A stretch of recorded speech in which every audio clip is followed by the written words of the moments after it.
when you get your heart broken, it is so hard to trust again.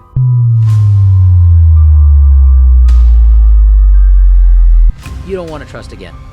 You don't want to give your heart to anybody else because you don't want to be messed up again. In today's video, I'm going to explain what you need to do if you're unable to trust again.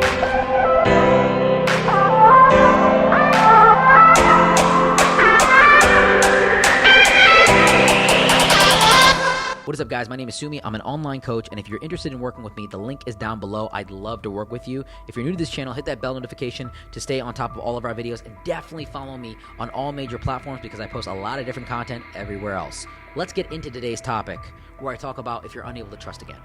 Many people come to me after a breakup, and it's really hard to trust after a breakup. It's very hard to trust anyone, really, in today's world because you don't really know who they are. I agree with you. I definitely think that it's definitely a skill that we have to learn. And naturally, when you look at the world today, like, you don't even know what's real. Like, social media is not real. What you see on the internet is not real. What you see on dating apps is not even real. People, when they meet you, are a lot of times very fake because they're putting on the best version of themselves.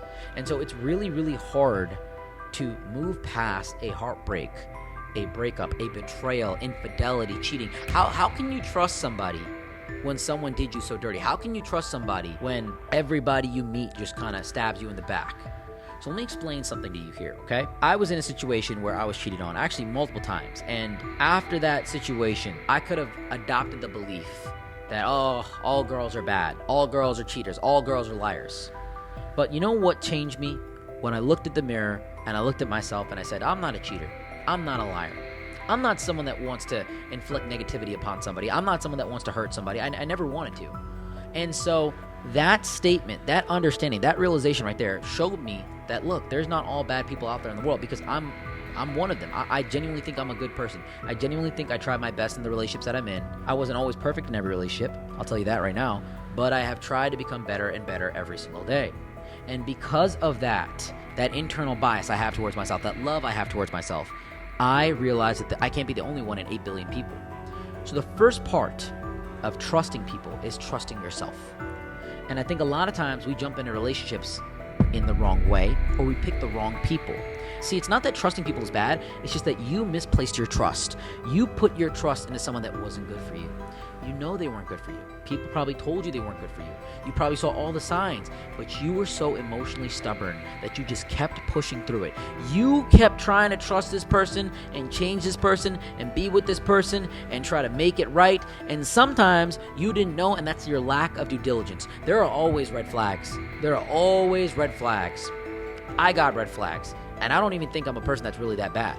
I have red flags about myself. If a girl were to come to me and say, hey, would you be a good person today? Or you have any red flags? I would say, first and foremost, I work in the finance industry. I travel a lot. I have a huge social media following. These are general red flags. It doesn't mean that because I travel a lot, I'm cheating all the time. It doesn't mean that because I have a lot of followers, I'm acting on the lack of discipline. It doesn't mean that I'm in finance, that just because I make a little bit of money, that I'm a bad guy. It doesn't mean that. But generally speaking, people have red flags. And you have to look through these red flags, and you have to identify if they actually hold true, or they are not necessarily, if they hold true, or they are just a flag, or they're just an indication. See, a red flag is not necessarily meaning that someone is bad. It's an indication. It's an advertisement that this person could have something deeper that's negative towards you in the proximity of the relationship. So it's something that you should look at. And a lot of times, you're just not looking at it. And that's why you don't trust yourself. You don't trust yourself, and that's why you can't trust other people. You don't trust yourself as a good person, and so you're projecting your negativity upon the world where everybody is bad and everybody's out to get you. Maybe because you're out to get people. Maybe because you're negative. Ask yourself honestly, are you a good person? If you are, great. How many other people are there in the world? 8 billion? Okay, you can't be the only one. So it just comes down to you looking for the people that are good. The second thing I'm going to tell you is you got to stop chasing what you've always chased. You have to learn to redefine your standards in the relationship. You might tell me, oh, I can't help who I love. Yes, you can. Yes, you can. Yes, you can. Say it with me. Yes, I can. You can change the people that you love. You can. You pick and choose the people that you put your time into, that you invest into, that you have a family with, that you let sleep with you, that you let unleash in you, all the stuff. You pick and choose who you are with. You pick and choose. So don't sit here and tell me like, I can't help it. I don't want to hear that. Why are you lying? Why are you lying to yourself? The moment that you let go of your control is the moment that you can't change anything. Why are you so quick to defend a certain belief or mindset that is actually not benefiting you? When you can pick and choose who you love and who you can be with, that is where you actually win. Yes, you may be lustful towards a certain type of person. You may be attracted to certain types of people, but you can pick and choose who you end up with. Trust me, I'm still attracted to some levels of toxicity. I still look at the toxic girls, I'm like, damn, she looks good. But does that mean I go up and date them and try to talk to them? Absolutely not. Stay away from me. I have learned. I've been burned. I've been hurt. I understand that putting my trust in someone that displays toxic characteristics is typically not good because there's so many red flags there. I'm going to choose someone that's calmer, that's nicer, that's more peaceful, that's more controlled. And look, peace is boring. By definition, peaceful is boring. If everything is peaceful and everything is nice, nothing crazy is happening. There's no explosions happening. It's calm. It's peaceful. And in a relationship, there's not arguments, there's not drama, there's not cheating, there's not infidelity. So some of you have to get really happy with boredom. Some of you need to get so busy in your life, doing things, being focused, being disciplined, that boredom is actually peaceful to you and it's actually fun for you. See, boredom is fun for me because I'm working all the time. I don't have time for the drama. I don't have time for negativity. I don't want to walk in my house and deal with some girl that's cheating on me and deal with the nonsense and deal with an argument. I want to deal with someone that's calm, that's peaceful, that's boring, that's simple, that's just super easy to deal with. I don't want to deal with the problem. Some girls think it's attractive to be a problem. Some guys think it's attractive to be drama-filled. And there's a lot of people that will say, you need to be her drama. Yeah, if she's not doing anything with her life, if she ain't got anything going for her, if she's not focused on building a family. For the young girls that ain't got nothing going on, yeah, you want the guy that gives you drama. You want the guy that's gonna put you in situations like that. I've dated girls like that, and I've been their drama, and it ain't that fun. It gets boring. And it ain't that fun because the moment that you get busy, it messes you up. And look, some guys like the toxic girl because they are not working hard enough. They ain't got stuff going for them. The guys that like toxic women are the guys that are not successful. And the girls that like men that are toxic are the girls that got nothing going on for them. The moment when someone is performing at a high level in life is the moment that they start to go for healthier characteristics and better characteristics that bring more peace. A lot of you need to understand that you need to go for peaceful characteristics. And that's when you can easily trust somebody. When someone is peaceful and kind and boring and really just a good person all around. I say boring like a bad thing, but I really mean it in a good way. That's when you can trust them. That's when you can say, I can let go and I can unleash my trust here. See, just because someone did you dirty and someone burned you doesn't mean that you shut off that valve. Doesn't mean that you give that up. Because trust expedites things.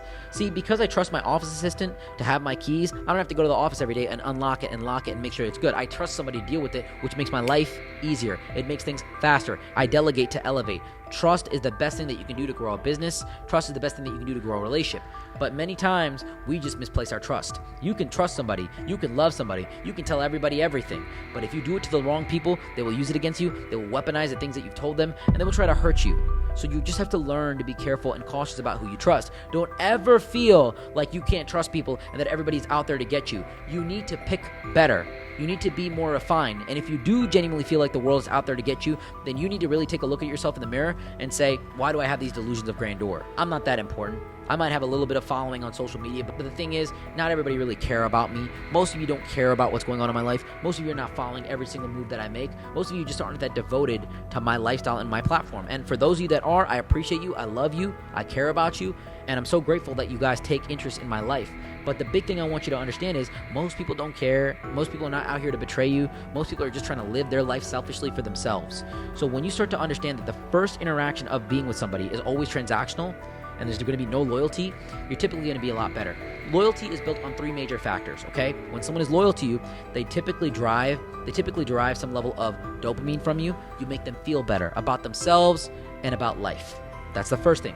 Because people are always going to be loyal to things that make them feel good.